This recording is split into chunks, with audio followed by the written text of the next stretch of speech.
Hello and welcome back to the channel. My name is Josh and you're here watching my series on the history of South Africa. Today we continue with rather the infamous part, the Apartheid era between 1948 and 1994. The Apartheid Legislation.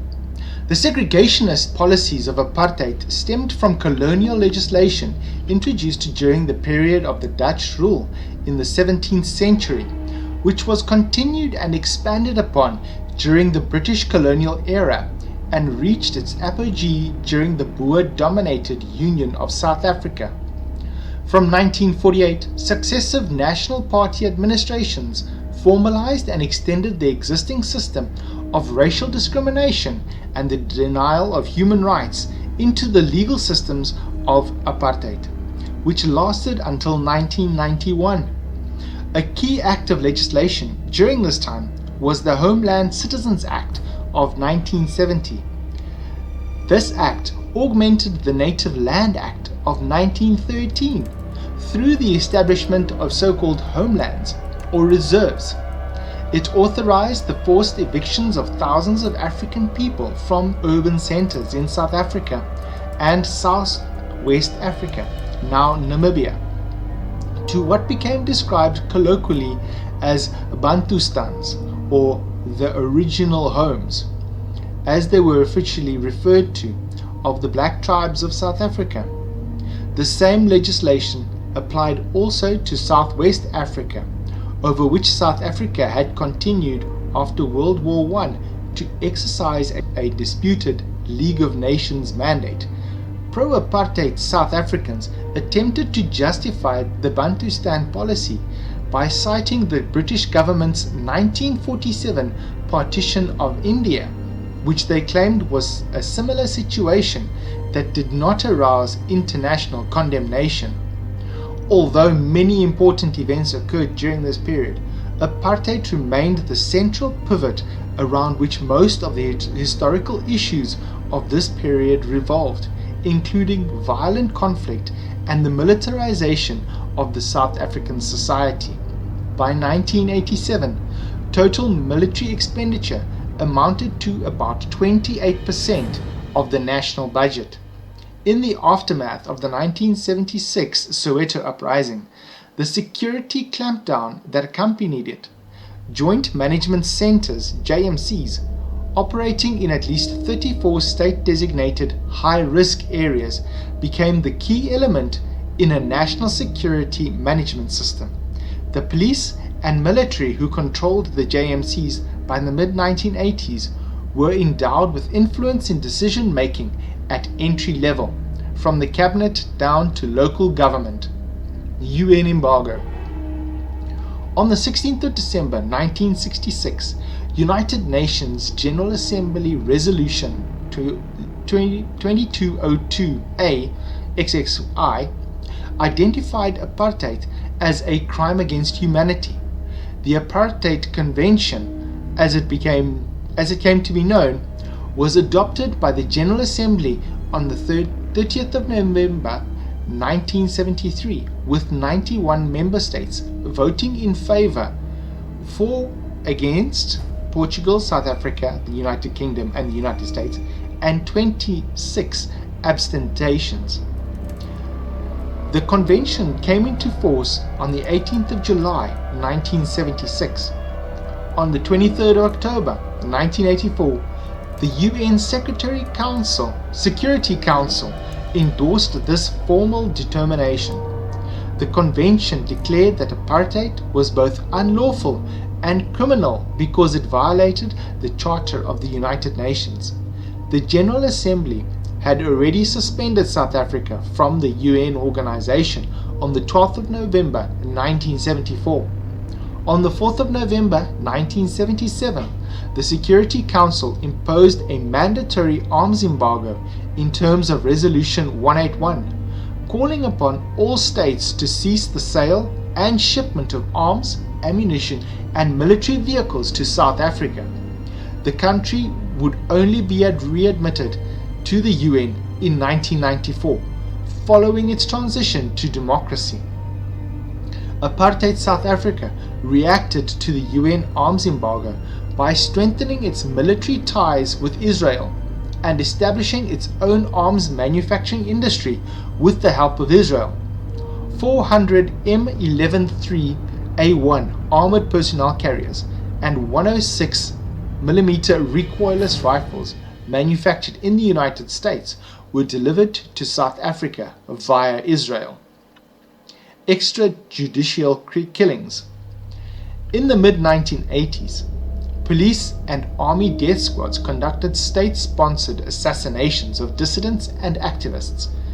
By the mid-1987, the Human Rights Commission knew of at least 140 political assassinations in the country, while about 200 people died at the hands of South African agents in neighboring states. The exact numbers of all the victims may never be known.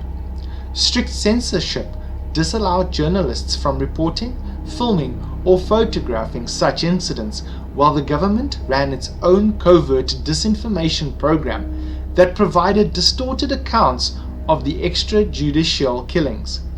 At the same time, state-sponsored vigilante groups carried out violent attacks on communities and black community leaders associated with resistance to apartheid.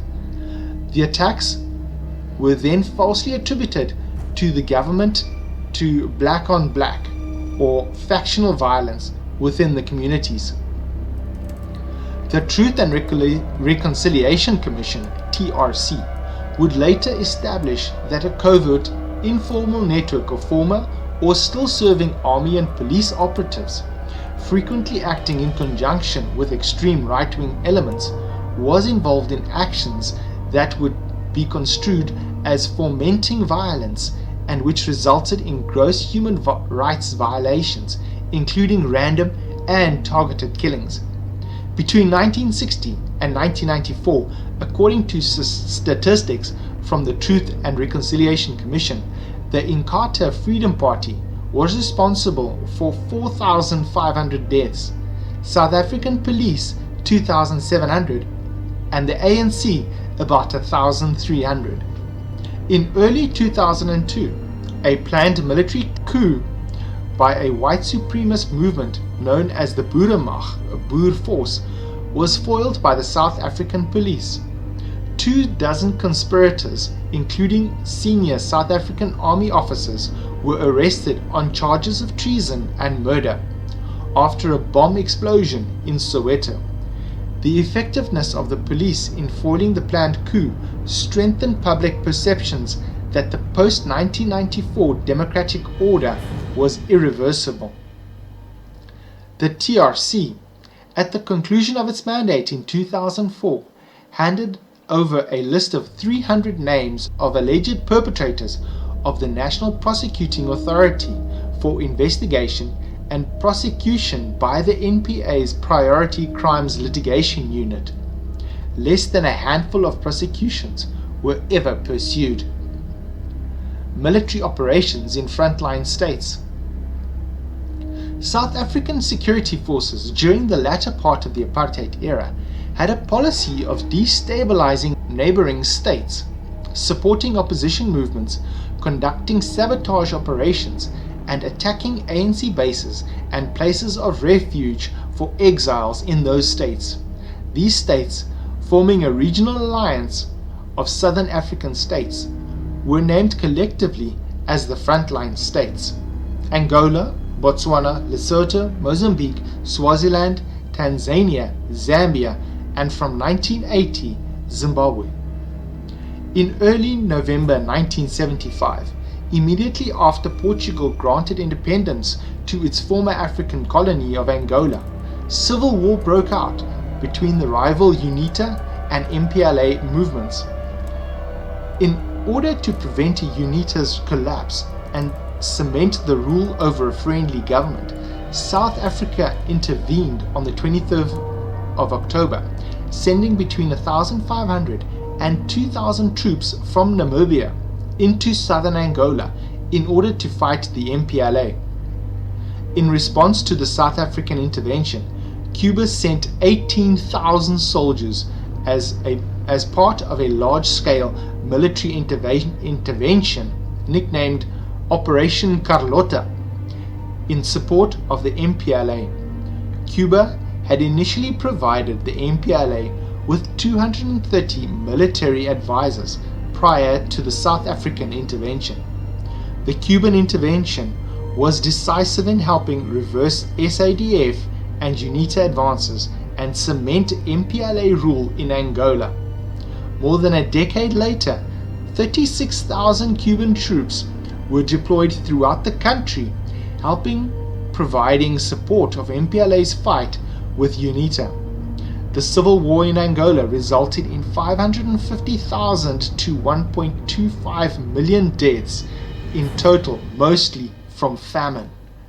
Most of the deaths occurred between 1992 and 1993, after South African and Cuban involvement had ended.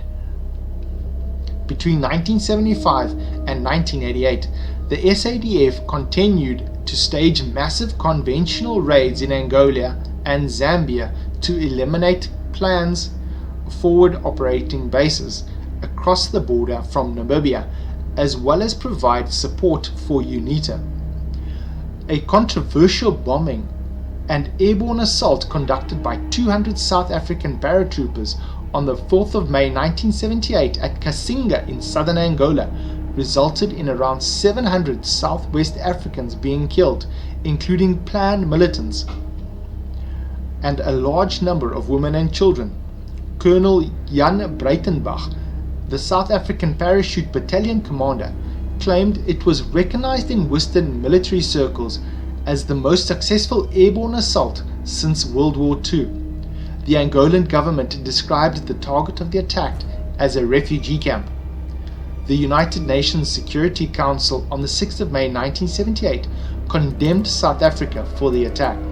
On the 23rd of August 1981, South African troops again launched an incursion into Angola, with collaboration and encouragement provided by American Central Intelligence Agency, the CIA. The Angola army, in resisting what it perceived as South African invasion, was supported by a combination of Cuban forces and Plan and ANC guerrillas, all armed with weapons supplied by the Soviet Union. The apartheid-era South African military and political intelligence service, for their part, worked closely with American, British, and West German secret services throughout the Cold War. Both South Africa and Cuba claimed victory at the decisive Battle of Cuito-Cuanavale, which have been described as the fiercest in Africa since World War II. However, the South African military lost air superiority and its technological advantage, largely due to an international arms embargo against the country. South African involvement in Angola ended formally after the signing of the United Nations brokered agreement known as the New York Accords between the governments of Angola, Cuba, and South Africa, resulting in the withdrawal of all foreign troops from Angola, and also South Africa's withdrawal from Southwest Africa, now Namibia, which the UN regarded as illegally occupied since 1966.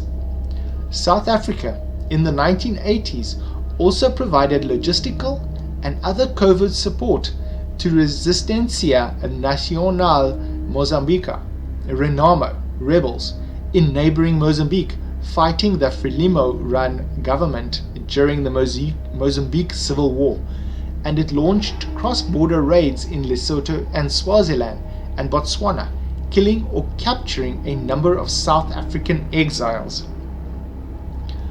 Resistance to apartheid. Organized resistance to Afrikaner nationalism was not confined exclusively to activists of the oppressed dark-skinned population. A movement known as the Torch Commando was formed in the 1950s, led by white war veterans who had fought fascism in Europe and North Africa during World War II, only to find fascism on the rise in South Africa when they returned home. The 250,000 paid-up members at the height of its existence It was the largest white protest movement in the country's history. By 1952, the brief flame of mass-based white radicalism was extinguished by the Torch Commando, disbanded due to government's legislation under the Suppression of Communist Act of 1950. Some members of the Torch Commando subsequently became leading figures in the armed wing of the banned African National Congress. From the 1940s to the 1960s, anti-apartheid resistance within the country took the form mainly of passive resistance, influenced in part by the pacifist ideology of Mahatma Gandhi. After the March 1960 massacre of 69 peaceful demonstrators at Sharpeville, the subsequent declaration of the state of emergency, and the banning of anti-apartheid parties including the African National Congress, the Pan-Africanist Congress, and the Communist Party of South Africa, the focus of national resistance turned to armed struggle and underground activity. The armed wing of the ANC, Umkhonto weSizwe, abbreviation MK, meaning Spear of the Nation, claimed moral legitimacy for the resort to violence on the grounds of necessary defense and just war. From the 1960s onwards until 1989, MK carried out numerous acts of sabotage and attacks on military and police personnel. The Truth and Reconciliation Commission noted in 2003 that, despite the ANC's stated policy of attacking only military and police targets, the majority of casualties of MK's operations were civilians. The National Liberation Movement was divided in early 1960s when an Africanist faction within the ANC objected to an alliance between the ANC and the Communist Party of South Africa. Leaders of the Communist Party of South Africa were mostly white. The Africanists broke away from the ANC to form the Pan-Africanist Congress and its military wing named POCO, which became actively mainly in Cape Provinces. During the early 1990s, the POCO was renamed Azania People's Liberation Army, or APLA. Its underground cells conducted armed robberies to raise funds and obtain weapons and vehicles. Civilians were killed or injured in many of these robberies. In 1993, attacks on white civilian targets in public places increased. APLA denied the attacks were racist in character, claiming that the attacks were directed against the apartheid government, as all whites, according to PAC, were complicit to the policy of apartheid. An attack on a Christian church in Cape Town in 1993 left 11 people dead and 58 injured. Hundreds of students and others who fled to neighboring countries, especially Botswana, to avoid arrest after the Soweto uprising of the 16th of June 1976, provided a fertile recruiting ground for the military wings of both ANC and PAC.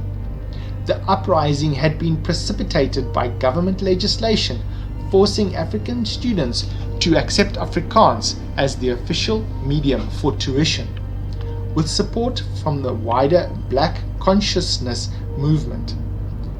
The uprising spread throughout the country. By the time it was finally quelled, hundreds of protesters had been shot dead, with many more wounded or arrested by police.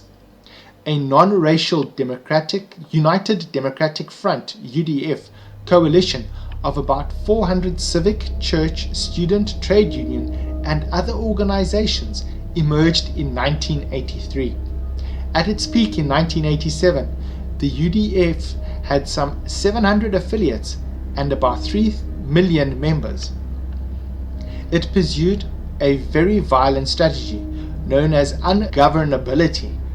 They killed thousands of opposition party, mostly members of Inkatha Freedom Party, in some cases burning them alive. A strong relationship existed between the African National Congress and the UDF, based on the shared mission statement of the Freedom Charter. Following restrictions placed on its activities, The UDF was replaced in 1988 by the Mass Democratic Movement, a loose and amorphous alliance of anti-apartheid groups that had no permanent structure, making it difficult for the government to place a ban on its activities. A total of 130 political prisoners were hanged at the gallows of Pretoria Central Prison between 1960 and 1990. The prisoners were mainly members of the Pan-Africanist Congress and United Democratic Front. Thank you very much for listening to this history of South Africa so far. If you enjoy this content, please give us a like, it really helps the channel out. And be sure to subscribe and hit the bell notification icon so that YouTube can let you know as soon as we release another video. Stay safe and stay strong.